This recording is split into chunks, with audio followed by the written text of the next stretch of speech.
Meaning doesn't matter. Hey, Katerina. Hey, how are you? Good, how are you? I like your flowers. Thank you. Right, doesn't matter. Yeah. Those are adorable. I do have a little question. A little bit. My husband calls them butt he doesn't keep the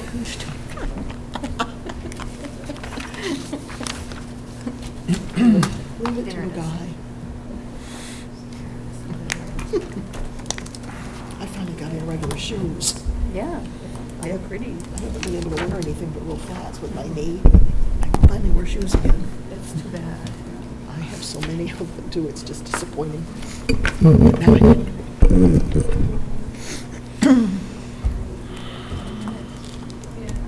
minute. Come on, Jerry. Ooh. Man, we'd have a full house. Almost. Is Jerry coming? I don't know. We're all here to say goodbye to Matt. Except for Jerry. Where's Matt going? I think this is his last meeting. Why? This is the end of his term. Oh. He doesn't want to stay? I think you cannot stay any longer. I think, but I'm not sure. Don't quote me there. I don't know. Mine is a 5-year.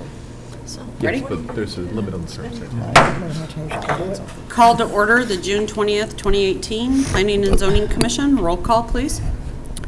Katharina Barbie, Here. Vicky Buckley, Here.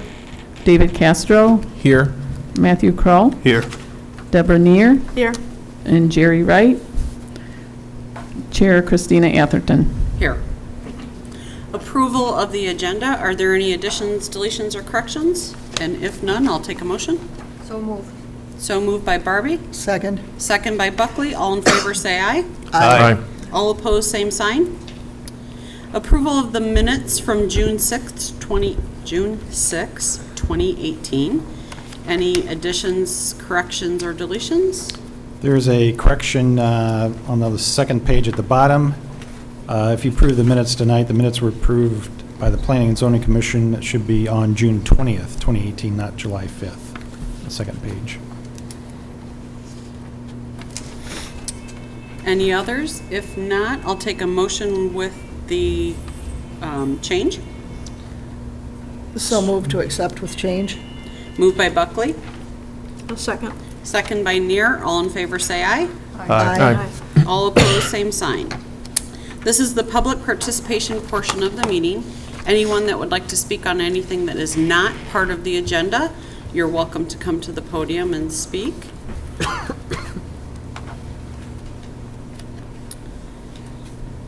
And there is no one that's coming to the podium, so we're going to move on to the new business. We have a public hearing, which is a petition by Karen Dodge of municipal resolutions representing DeKalb Community School District Number 428 for approval of a special use permit for a public school to approve waivers to the ground and wall sign regulations as allowed per Article 13.02.06 of the Unified Development Ordinance and as shown on the sign details made part of the special use application. This is Little John Elementary School at 1121 School Street. So I will open to the petitioners for presentation, if you wish. If you can state your name and address, we would appreciate that. My name is Karen Dodge. Address is 325 Sand Pebble Lane in Aurora. And I'm here representing Quantum Sign on behalf of Carl Littlejohn School. We are requesting this special use to better identify this property as a school and clearly mark entrances. The school is named after the Littlejohn family. Currently, Carl Littlejohn is in a state of passing, and it is his dying wish for the school to be updated with signage. The school has never had any permanent street view signage to designate it as a school, aside from the temporary panel sign put in when the school changed entrances. And it has been an issue for school children and parents who are dropping off kids as to where the main entrances are located. The parking lot currently has a non-illuminated, small, old stone light sign, but it becomes blocked by cars during drop-off. This sign is to be relocated to the back end of the school by the playground, thus the school will no longer have any main ground identification signage at the front of the school. The signs, was that one? The signs would be in compliance with the regulations if they were in a commercially zoned property because it allows for one ground sign along a street frontage that serves as the primary access for a lot with the sign not to exceed 50 square feet and two signs if there are two frontages with entrances more than 200 feet worth of frontage. The sign height can't exceed 10 feet in overall height, and no portion of the ground sign shall be closer than 18 inches from any property line, with a setback of 1 linear foot from the property line if the topmost of the sign exceeds 10 feet in overall height. The Code 13.0704 states that each lot may have a manual changeable copy sign which may be a ground sign, and the changeable copy can exceed 18 square feet in area, and the copy must reference the business conducted within the premises. The proposed signage meets all these sign regulations. There was an ordinance that was approved for the Toyota car dealership, and we are willing to meet those same requirements. The approval of the special use will not negatively impact the land uses, property values, or the public health. The existing temporary panel sign at the entrance has been the only sign displaying the entrance to that of a school. Otherwise, it looks like a long residential driveway from the street. The message center sign will be replacing the temporary sign. The sign will increase safety by letting passersby know they are near a school entrance road. The interior main school identification sign is to replace an old and small existing stone-like sign that is non-illuminated. This sign will be relocated, as I said, by the playground. The ground sign will be single-faced. The closest residential yard is over 250 feet away. The next closest residential backyard is over 300 feet away and is sitting angled without a direct frontal view of the sign. For the most part, the sign faces a school parking lot and an open field 400 feet to the north-northwest. The sign can be adjusted so there are no flashing and can be on a timer to be shut off at a specific time. And then lastly, the wall sign is non-illuminated and should not impact any surrounding properties. That's all I have. Thank you. Thank you. Go ahead and have a seat, and if we have any questions, we'll have you come back up. Okay, Thank you. So I open to the city. Thank you, Chair. In the staff report, the applicant went through the request. I'll just summarize a little. The school district is requesting a few new signs to replace some existing ones, to relocate a sign and add a wall sign. The UDO for schools only mentions one allowable sign, ID sign, informational sign, not to exceed 50 square feet and 15 feet in height. Schools aren't specifically mentioned elsewhere in the UDO. The UDO doesn't very well address non-residential uses in residential districts. So for schools, there's some mention of which are exempt signs related to if they're on a flag or emblem. There's also mention of signs for Greek housing, dormitories, home-based businesses, subdivisions, etc. Wall signs aren't mentioned at all for residential zone property. So it only mentions one sign at 50 square feet and 15 feet in height. So with the signs proposed, they didn't meet the UDO except for one of them. And in the UDO, there's no waivers allowed for signs unless it's in association with a special use permit or planned development. So the school district applied for a special use permit to allow the signs. The school has received a couple of special use permits in the past for mobile classroom, one just last year, if you recall. The school is built in the 1950s, so likely didn't receive original special use. So the request is a special use, and for the waivers on the signs, which I'll go through again. So the first sign is off 13th Street at the entrance. There's going to be a new ground sign, and in your images that you had in your packet shows the proposed sign and then the existing sign on that location. So the one off 13th Street will replace an existing sign. There'll be changeable letters and internally illuminated. It will not be a digital sign at that location. Be about 7 feet in height, 40 square feet. The changeable copy area will be under 18 square feet, which does meet the UDO requirement if it was a commercial zone property. And then again, at the front of the building, or the student drop-off area, there's a smaller stone face sign that's going to be relocated to School Street. The sign they want to place in front of the entrance is a monument-type sign that will have a digital display at the bottom. And you see a detail provided in your packet there. Again, the digital display is not facing directly a residence. It's facing the parking lot, or where parents, residents will be able to view that for information. As I said, the monument sign, you have a detail on that, or the stone sign will be relocated to School Street. It just says Little John Elementary. And then finally, they are proposing a wall sign on the south side of the building, 59 square feet, indicating Carl Little John Elementary School.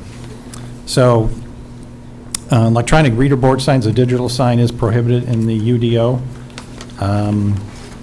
And I'll go over that in a little bit. So, as I mentioned, the sign regulations don't cover very well in the UDO the non-residential uses in residential zone properties.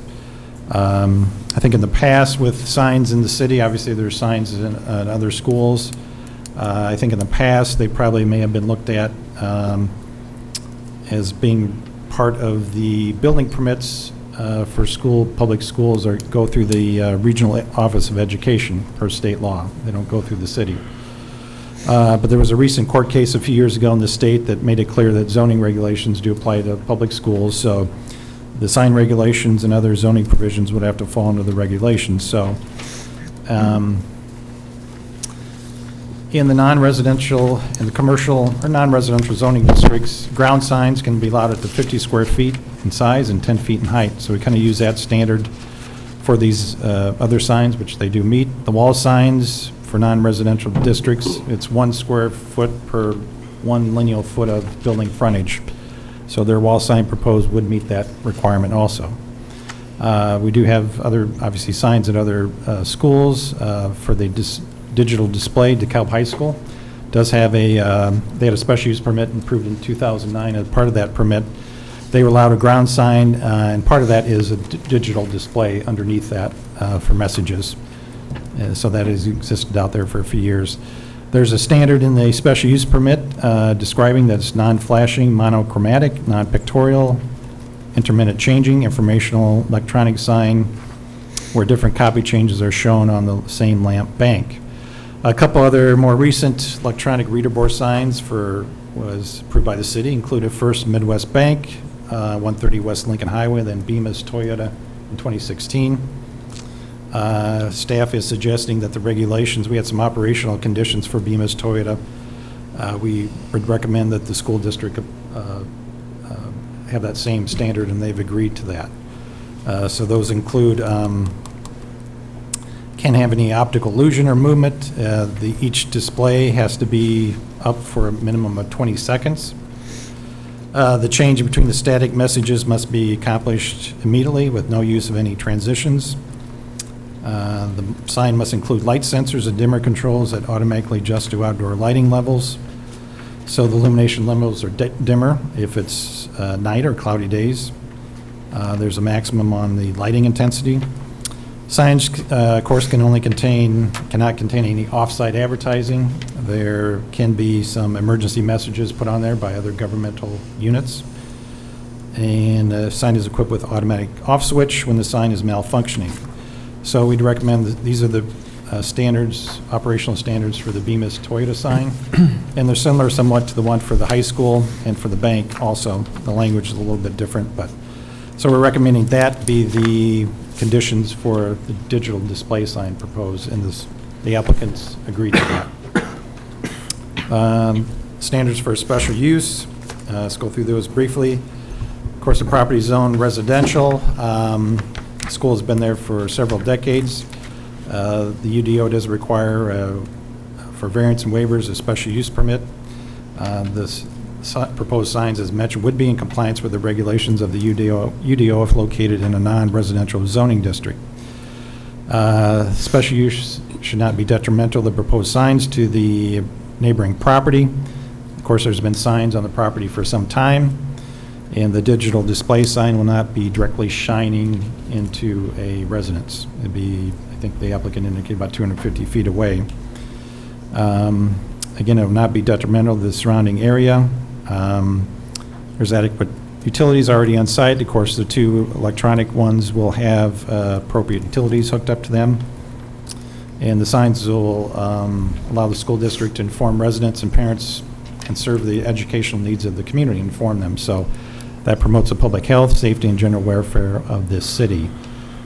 We did receive 2 citizen response forms, one from Thomas Dickman of 1105 North 13th Street, indicating his support for the request, and that copy is in your packet. We also received one, which I had on your dais in front of you tonight. We received after the packet went out. That was a letter of support from Mike Johnson of 932 North 9th Street. So those are provided to you and made part of the record. So staff would recommend approval of the special use request, which will allow the school to have signs that will inform and serve the parents and residents of the community. In addition, the proposed signs will be in compliance with the regulation for signs if located in a non-residential zoning district. The digital display sign will be located in an area not directly visible to homes, will have operational limitations similar to other recently approved digital display signs. So there's a sample motion. Included that, Exhibit A is the sign details that you've seen, and Exhibit B is the operational limitations proposed. Again, that's the same as Bemis Toyota. Okay, thank you. Thank you. So I open up to the public portion, and I have a speaker request form for Steve Farmer. You can go ahead and go up to the podium. Nice. Yep, go up to the podium.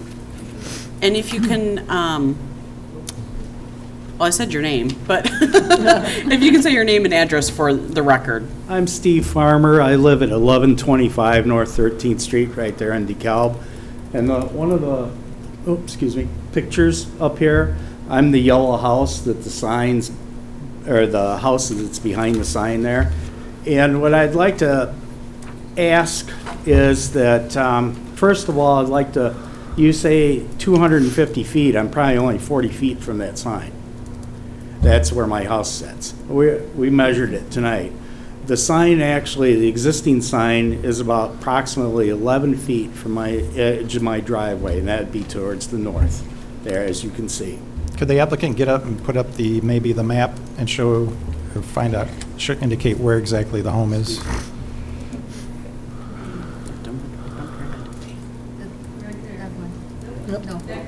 One more. Hey, There. nope. There you go. There you go. So that's the access off 13th Street, that's the That's my sign. house right here. Okay. Between the sign and the edge of that house, I bet you it's probably 40 feet. I think the applicant was referring to the digital display one, the electronic reader board in front of the entrance, correct? The applicant can respond. This is the changeable copy sign at the entrance. Is that the one that you were saying was 250 feet from a house? Yeah.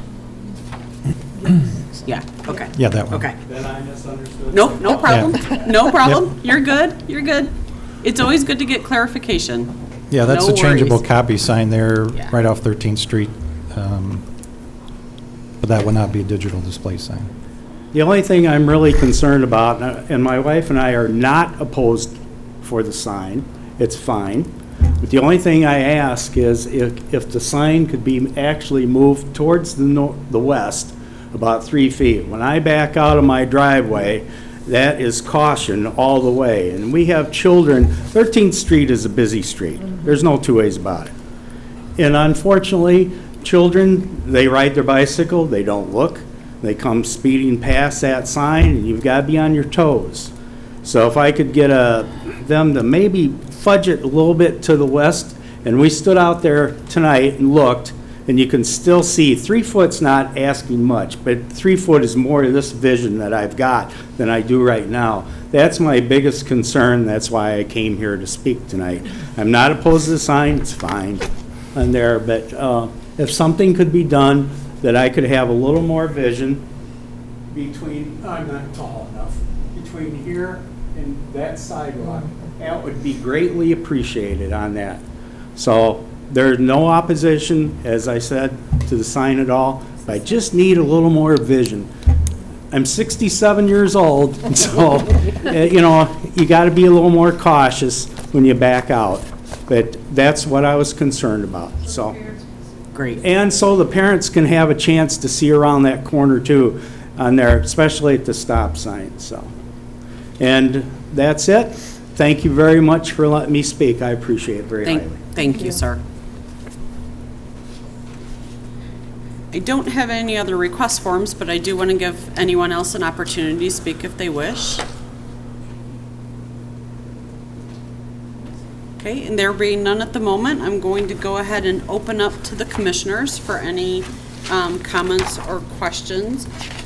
And I do want to actually say right off the bat, thank you for bringing that up, because that was one of my concerns as well, so thank you. Being short, and if you're in a vehicle, you know, not a very tall vehicle, it can be difficult looking around some of those signs, so thank you very much. So, Yeah, I have to agree. When I saw that graphic, I was a little concerned. I really couldn't tell how far away it was from the house, but it looked very, very close. And so I could see if you're backing out of your garage where that could cause some sight limitations there. So is for the applicant, I guess, is that possible then to move that? if you could come to the podium. Yeah. Please. Maybe we could do something with the brick and make it a little thinner, you know, to reduce that. I'm just concerned that if we move it too far, then the visibility, you know. The visibility of the sign Yeah, itself, yeah. as opposed to the visibility for the residents? Well, we're taking them both into consideration, but I think if we could reduce the brick maybe, which is not really, you know, helpful in anything. Oh.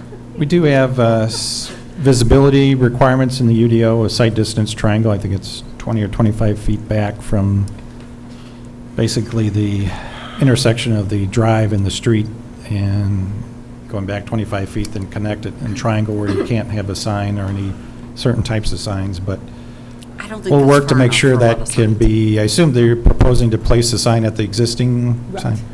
So we'll work to make sure that's not a visibility issue, and if Yeah, I that's would- 3 feet or if it's more, or, I can understand the need for the signs. I mean, they're very attractive. Mhm. And this gentleman is not opposed to the signs per se, it's just making sure that, Definitely. you know, his needs, which are safety as well as, you know, their safety needs are addressed. And I would like to see that, if that's, yeah, because he's To backing make out of that his possible. drive himself, plus people just entering and exit Right. the school. really busy Yeah. through there. Definitely.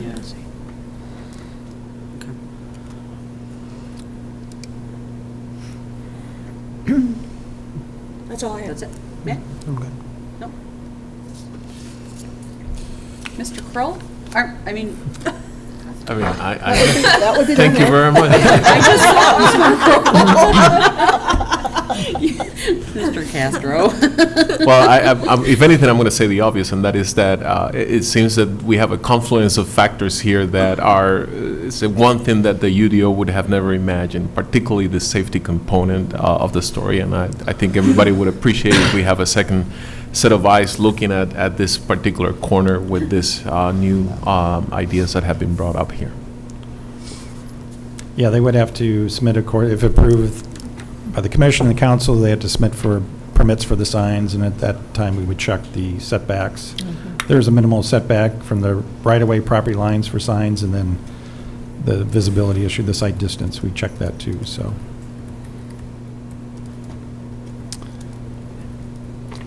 And we can make sure we work with the resident regarding making sure that's, you know, what we come up with or what's going to work to make sure the visibility is there.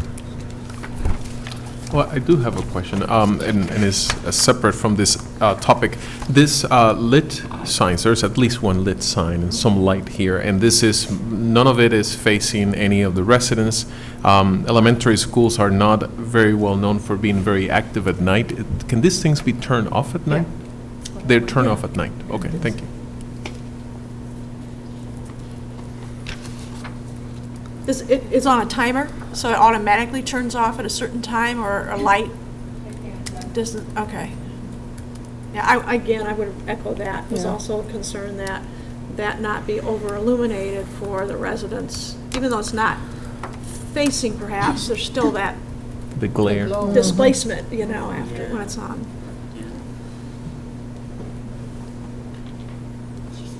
I'm good.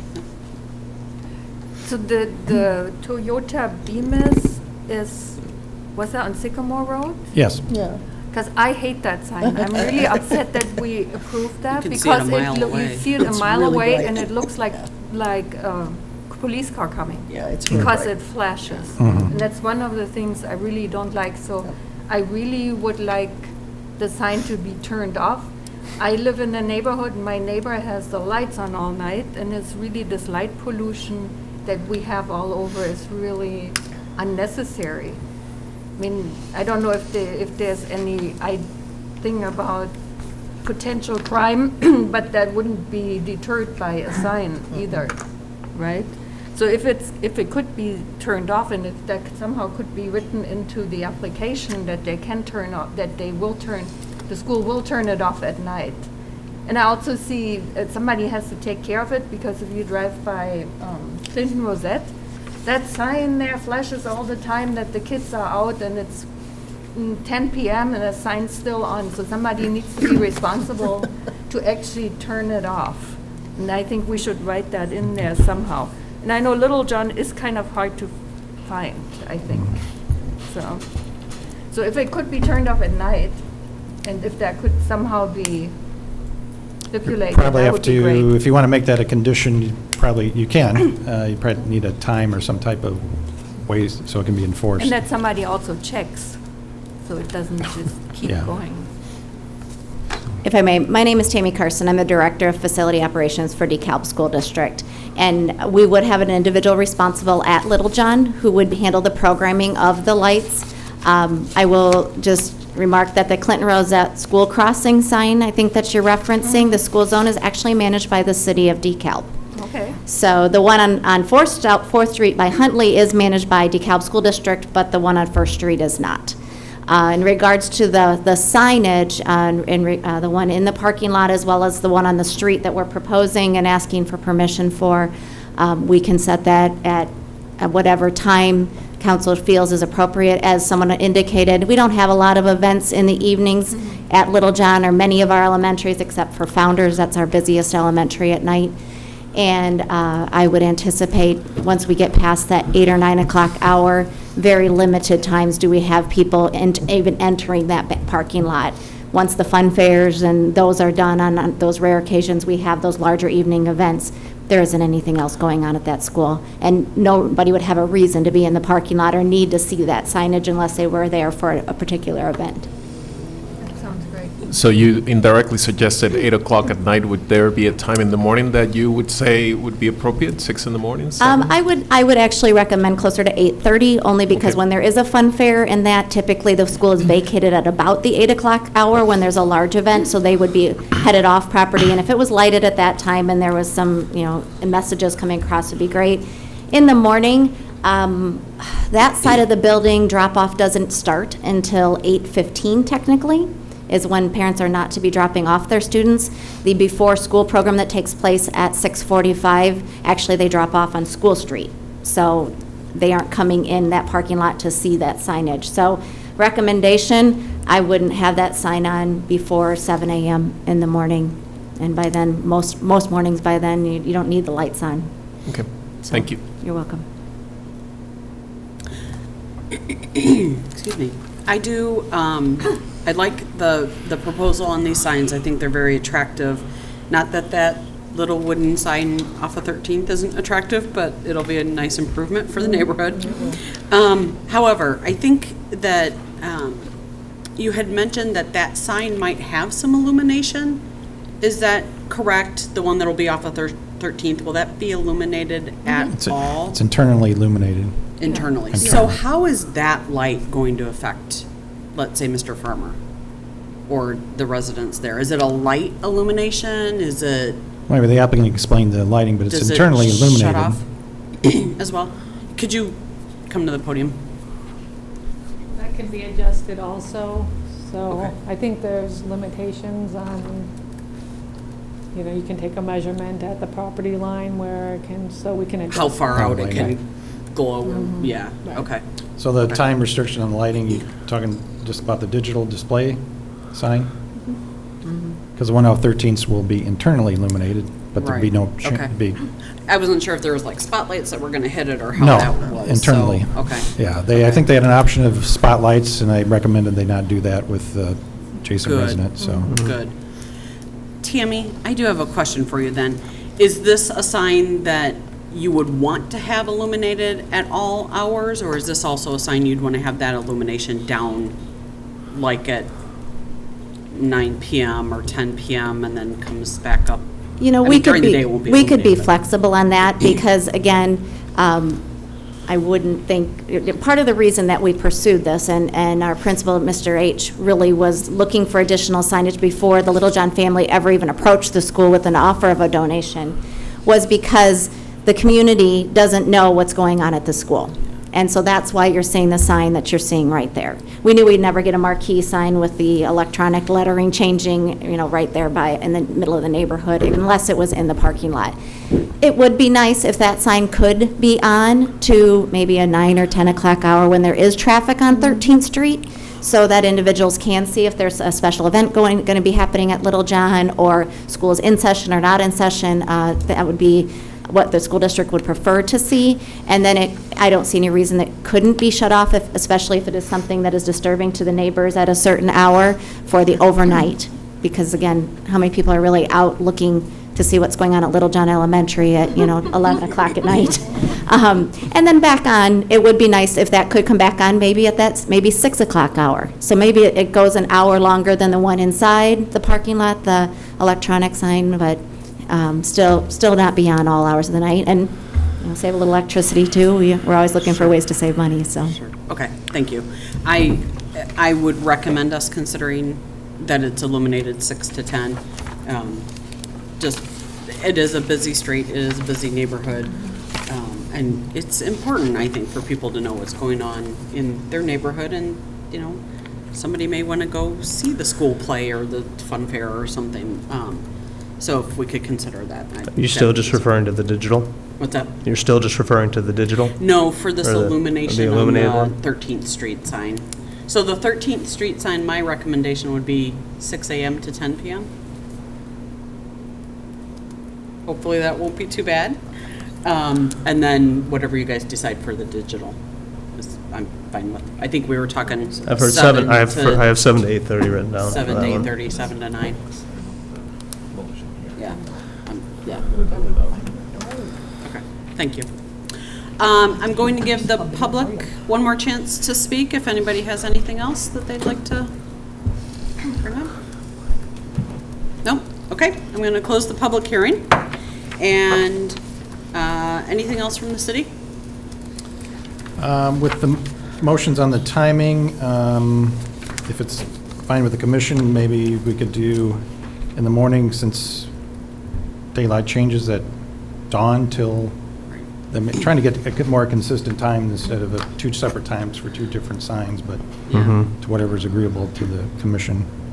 But I imagine they'd be coming on at dawn or when the sunrise. I mean, it could be, can it be timed that way, or? But it changes. Okay.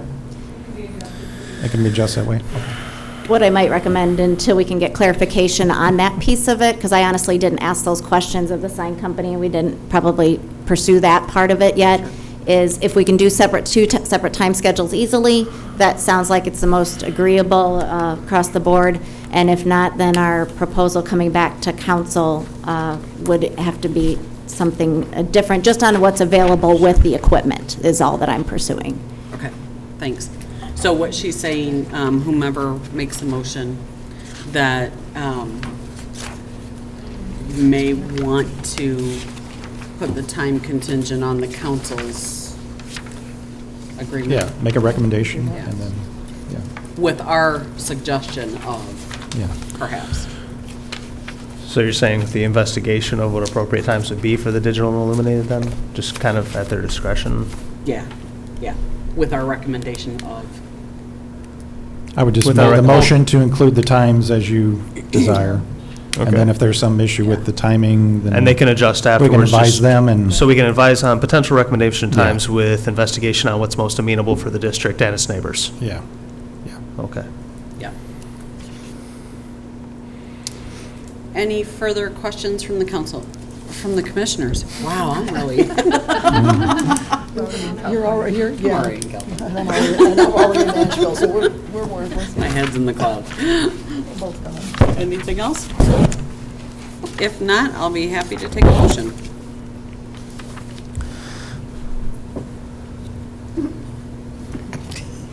Go for it. All right.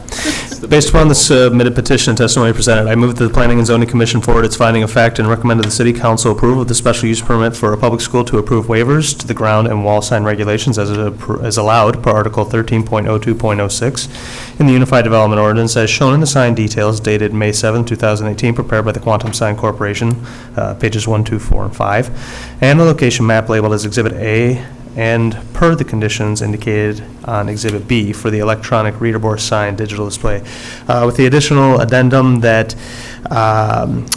the digital and illuminated signs have certain times of operation, be it the digital recommendation of 7 a.m. to 8:30 p.m., with the illuminated, internal illuminated sign from 6 a.m. to 10 a.m., however, with the additional recommendation that the school district can investigate other amenable times as they are best suited for the neighborhood.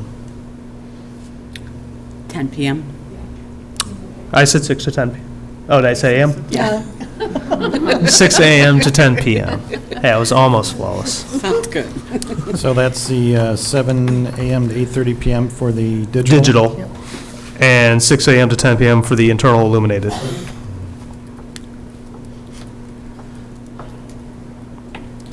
So I have a motion in play by Kroll, Second. second by Barbie. Any discussion? I do have, oh, wow. Just one question about the movement of the sign. Does that have to be incorporated in this as well, or will that be handled through the Exhibit- permitting process? Exhibit B has the limitations 2. on the movement, same as Bemis, so that would be part of this approval. Okay. Aren't you, you're talking about moving it from Moving Mr. Farmer it back? For the, Right. to give Oh, proper which line of is- sight moving for it. what he's saying. Yeah, Yeah. the Oh. physical Yeah, movement physically. to Oh, a gotcha. little bit Yeah. more amenable location Yeah, that'd be part of the requirement for the permit for the anyway. permitting. Okay, Yeah. all right. Mhm. Nothing more.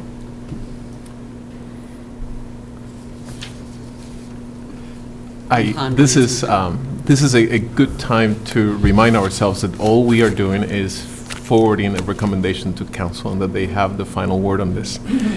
This is a new item of discussion, and I would appreciate school district having their own internal discussions about how they want to see this play out, such that you can come back to city council. I would hate to get in the business of amending the motion that is on the floor right now with, whether the school is in session or not, or whether this is going to happen during school days, mainly because, it's just going to be an amendment that, without much benefit to the school district, to think about this and have their own discussion. So I'm not putting an amendment right now to the motion, but I really invite the school district to have their own discussions about this and make a final recommendation on this item to the city council. So with that, I just wanted to be explicit about the fact that I like the motion as is, and I am not making an amendment to it.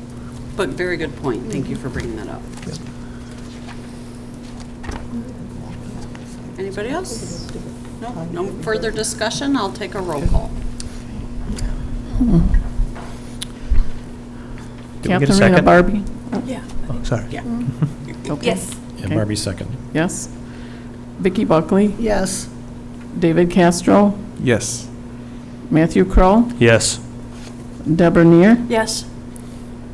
Jerry Wright. Chair Christina Atherton. Yes. Motion carried. Thank you. So before I turn over the reports to the city, I do have one quick thing that I want to say tonight.